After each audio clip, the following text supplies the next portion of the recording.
pla general, o sigui, el que és veritat és que el pla general que es presenta no és de l'agrado de l'agrupació d'Argentona al 100%. Per què? Perquè jo sempre ho he dit, si manéssim nosaltres, ho faríem d'una altra manera.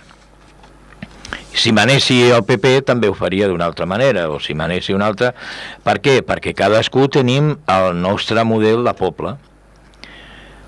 Però el que s'ha de reconèixer és que els que manen són els que decideixen les seves prioritats, que és el que han estat dient durant tota la campanya i és el que ells han promès al poble.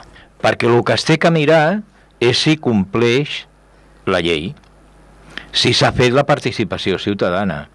Llavors, si s'ha fet bé la participació ciutadana i s'ha fet bé, complint tota la normativa, vol dir que la gran majoria el que vol és això.